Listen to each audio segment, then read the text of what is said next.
What happens when someone thinks they can humiliate a world leader on live television, but instead creates the most powerful moment in broadcast history? You're about to witness something that will make you question everything you thought you knew about dignity, courage, and what it truly means to stand tall when the world is watching. It's a Tuesday night in Manhattan. The cameras are rolling. Millions of Americans are tuned in to their favorite political talk show, expecting the usual heated debates and sound bites. But what they got instead was something nobody saw coming. A moment so raw, so genuine, that it stopped the entire country in its tracks. In the guest chair sat Captain Ibrahim Traoré, the young leader of Burkina Faso. He wasn't there to start drama or make headlines. He was invited to discuss African independence and America's role in West Africa. Simple enough, right? Across from him was Karoline Leavitt, a sharp-tongued former political spokesperson known for her cutting remarks and quick comebacks. Now here's where things get interesting. These two weren't supposed to clash. The producers had planned a civilized discussion about foreign policy, but sometimes live television has other plans. About 20 minutes into the segment, Captain Traoré was calmly explaining his country's perspective on Western involvement in African affairs. His voice was measured, his points well articulated. Nothing controversial, nothing inflammatory, just facts delivered with quiet confidence. That's when Karoline made the move that would haunt her forever. She leaned forward, pointed her finger directly at him, and with all the arrogance she could muster, snapped two words that would echo around the world. "Sit down, boy." The studio went dead silent. You could hear a pin drop. The host's jaw literally fell open. Viewers at home gasped audibly. Social media started exploding instantly. But here's the thing nobody expected. Captain Traoré didn't react the way anyone thought he would. He didn't yell back. He didn't storm off. He didn't even raise his voice. Instead, he did something far more powerful. He simply looked at her with the kind of calm that comes from a man who has seen real struggle, real loss, and real leadership. Then, he stood up. Not in anger, not in rage, but with the quiet strength of someone who carries the weight of a nation on his shoulders. What happened next will give you chills. He walked to the edge of the stage, looked out at the stunned audience, and began to speak in a voice so soft that everyone had to lean in to listen. "I come from a place," he said, "where boys are forced to become men before they learn to dream." The camera operator zoomed in. Not a single person in that audience moved. They were frozen, hanging on every word. "You can call me boy on your stage," he continued, now turning to look directly at Karoline, whose smirk was starting to fade. "But where I come from, boys carry nations on their backs. They fight so others don't starve. They lead because no one else will." That's when you could see it happening. Karoline's face was changing. The confidence was draining away. She wasn't dealing with some politician she could bully into submission. She was face to face with someone who had lived through things she couldn't even imagine. But Captain Traoré wasn't done. Not even close. The studio lights seemed to dim as the atmosphere grew heavier. His voice got even quieter, more personal. "I buried my father under the open sky," he said. "There were no cameras, no speeches, just dirt, silence, and the sound of my mother's grief." An elderly black woman in the front row had tears streaming down her face. This wasn't politics anymore. This was truth, raw and unfiltered, being delivered to millions of Americans who suddenly found themselves confronting something they weren't prepared for. "He was killed during a coup," Traoré continued, glancing briefly toward Karoline, whose eyes were now darting nervously around the room. "Funded by outside powers." "So when you say sit down, boy, do you mean the boy who watched his village burn? Do you mean the boy who studied under candlelight because the lights never came back on after colonialism left?" Now here's where it gets really powerful. One of the other panelists, a decorated U.S. veteran, quietly placed his hand over his heart. You could see the recognition in his eyes. He understood. He knew what it meant to serve, to sacrifice, to carry the weight of responsibility. Captain Traoré's voice remained steady, but his eyes were glistening with unshed tears. "You don't have to like me," he said, looking directly into the camera now, speaking to every person watching at home, "but you will not erase me." A single clap echoed from the back of the studio, then another, then the entire room erupted. People weren't just applauding, they were standing, not out of pity, but out of respect, out of recognition of something genuine in a world full of fake moments. and Karoline, for the first time since the camera started rolling, looked small. But wait, it gets even more incredible. As the applause died down, Captain Traoré looked down briefly, as if choosing his next words very carefully. When he raised his eyes again, they were filled with something even more powerful than anger or hurt. They were filled with love. "You see a soldier," he said, "but I was raised by a woman who worked with her bare hands." He paused, letting that sink in. "My mother sold firewood. She walked miles in worn-out sandals so I could go to school. She hid her hunger so I wouldn't feel mine." The camera cut to Karoline. Her smirk had completely disappeared. A young girl in the front row whispered to her father, just loud enough for the microphones to pick up, "He sounds like you, Daddy." That's when grown men in that studio started crying. "So when someone like you calls me boy," Captain Traoré said, his voice still steady but his emotion clear, "you're not insulting me. You're insulting every mother who ever carried a nation on her back." The silence that followed was sacred. Even the host looked choked up. What Karoline had meant as an insult had cracked open something beautiful and powerful, and America was watching it unfold in real time. Then something unexpected happened. The U.S. Army veteran panelist, Colonel Jacob Whitmore, stood up. This man was decorated, respected, with white hair and decades of service behind him. His voice was trembling as he spoke. "He's right," the colonel said, and everyone turned to look at him. "I served in Liberia. I've seen what boys like him face." His hand was shaking slightly as he pointed toward Karoline.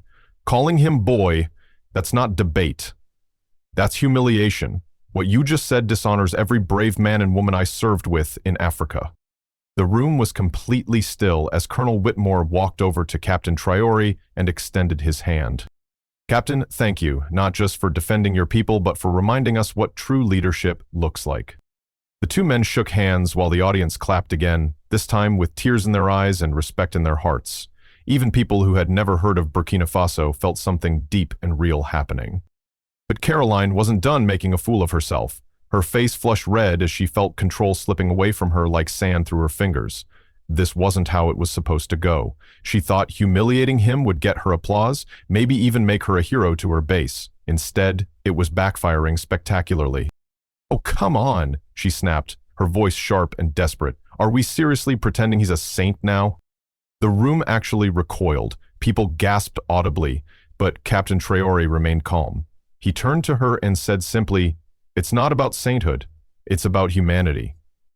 Karoline was spiraling now, looking to the host for help, but he just stared at her in shock. "What's next?" she barked. "We apologize for being Americans?" That's when a young black student in the crowd stood up, her voice cracking with emotion as she said, "No, you apologize for being cruel." It wasn't just a response, it was a wound opening up on live television, and everyone could feel it. Karoline knew she was losing.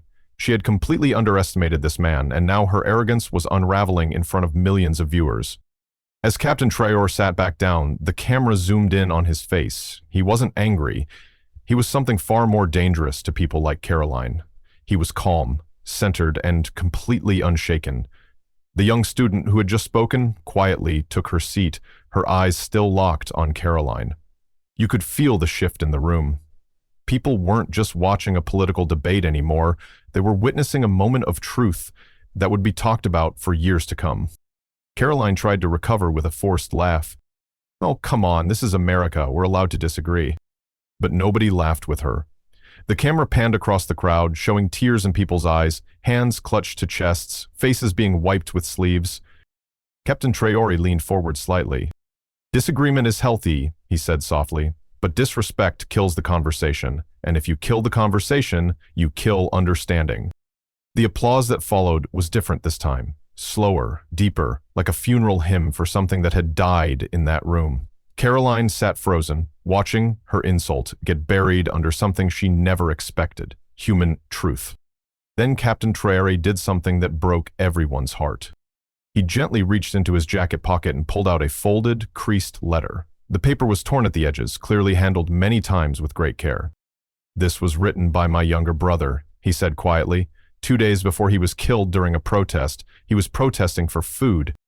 The studio went completely silent. Even the applause stopped. People were holding their breath. He carefully unfolded the letter, his hand steady despite the weight of what he was about to share. The host leaned forward, visibly emotional, as if he was afraid to breathe too loudly. He wrote, "Big brother, if I die, promise me they won't forget why." Captain Traoré held the letter up to the light. Some people in the audience audibly gasped. Others wept openly. "So no," he said, his voice steady but heavy with the weight of loss. "I won't sit down, because I carry the memory of those who were forced to kneel." Karoline blinked rapidly. Her hands were trembling under the table. For once in her life, she had absolutely no words. Outside the studio, on social media, the clip was already going viral. People across the country were sharing it with just one word: watch. But the night wasn't over yet. As Captain Traoré gently folded the letter back into his pocket, a strange quiet settled over the room. Even the studio crew had stopped moving. No whispers, no shuffling papers, no typing on phones, just breath being held by an entire nation. The host finally found his voice. "Captain Traoré, is there anything you want to say to the American people watching right now?" He looked directly into the camera with those calm, powerful eyes. "Yes. You don't need to know where Burkina Faso is to understand dignity. You just have to know what it feels like to be invisible." He leaned in closer to the camera. "I've never asked for pity. I ask for eyes that see." Karoline's jaw clenched. Her plan had completely collapsed. She wasn't the center of the show anymore. Captain Traoré was dominating, not because he forced it, but because his truth was louder than her voice could ever be. Then something shocking happened that nobody saw coming. One of the camera operators put down his equipment, stepped onto the stage, walked over to Captain Traoré, shook his hand, and whispered loud enough for the microphones to pick up. "Thank you for reminding me what honor looks like." And that was just the beginning of what would become a national moment of reflection. The room was still frozen when a middle-aged black woman in the third row slowly stood up. She didn't ask for permission to speak. "I didn't come here to speak," she said softly, "but I need to say this." Everyone turned to look at her, including the cameras. "My son served in Afghanistan. He came back in a box." Her voice cracked with pain that had been carried for years. "He was called a boy, too, even in uniform." She looked at Captain Traoré, with tears streaming down her face. "When you spoke, it felt like my son stood up again." The gasps that echoed across the room were audible even through television speakers. The camera zoomed in on Captain Traoré, who gently nodded. No words, just shared pain and understanding. Karoline looked like she wanted to interrupt, but even she could feel it. This wasn't her moment anymore. This belonged to something much bigger than politics or television ratings. Then the woman added something that broke the room wide open. "America needs men like you, not loudmouths who talk over pain." The crowd erupted into a standing ovation that seemed to go on forever. This wasn't just a debate anymore. It was becoming something bigger, a reckoning with how we treat each other, how we listen, how we see dignity in every human being. Karoline had heard enough. "This is a setup," she hissed into her microphone. "This isn't journalism, it's emotional theater." The host slowly turned to her, then removed his earpiece. "Karoline, the cameras are rolling. You made this moment. You just didn't expect it to speak back." She slammed her cue cards down, stood up, and declared, "I don't need this circus." Then she stormed off the set, her heels echoing like gunshots across the floor. The audience didn't boo.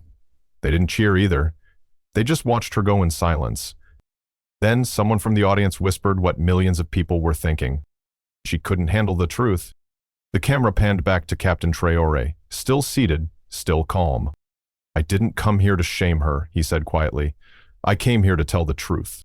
The host swallowed hard and said, "Well, the truth is sitting in your seat." And the world kept watching. During the commercial break, producers were scrambling. Phones were buzzing nonstop. Emails were flooding in from news outlets around the world. Then a message came from the White House press team. Just 3 words. "We saw everything." Nobody knew exactly what it meant, but everyone knew it mattered. When the broadcast resumed, the host leaned in one more time. "Captain Traoré, do you believe America can truly hear people like you?" Captain Traoré looked into the camera with quiet strength. "Yes, but first America has to listen when it's uncomfortable." Then he told a story that nobody expected. "Last year I visited a children's hospital in Chicago. A little girl there, just 8 years old, had drawn a flag with Burkina Faso's colors next to the US flag. She said, 'You're both fighting for us.'" The camera showed more tears in the audience. "That child," he whispered, understood more about unity than most grown leaders do. And that's when it hit viewers across the nation. This wasn't about politics anymore. It was about heart. It was about seeing each other as human beings worthy of dignity and respect. By the end of that night, the video had gone viral in ways nobody anticipated. People were pausing dinner, stopping conversations, gathering around phones and televisions in kitchens, bedrooms, buses, and barbershops across America. The hashtag #SitDownBoy flipped into a trending movement, but not in Karoline's favor. It became a moment of national reflection. Clips were shared with captions like, "My dad called me crying, said this reminded him of 1963. I showed this to my students today. Half the class couldn't stop crying. I didn't know who Captain Traoré was an hour ago. Now I want to be like him." What was meant to be a takedown had turned into a national awakening. Before Captain Traoré could answer the host's final question, an elderly white man in military dress stood up from the audience. He had a cane in one hand and medals on his chest. "Before he answers," the man said, his voice trembling with emotion, "may I speak?" The camera zoomed in as he continued. "I served in Vietnam. I lost friends. I came home angry. I watched this country rip itself apart. More than once," he pointed at Captain Traoré, "but never, never, in all my years, did I see a man speak with so much grace after being disrespected like that." He turned toward the camera. America doesn't just owe him an apology, America owes him respect. There was no clapping this time, only tears. Even the host lowered his head in a moment of reflection. Captain Traoré slowly stood and shook the veteran's hand. Two soldiers from different continents sharing one painful truth.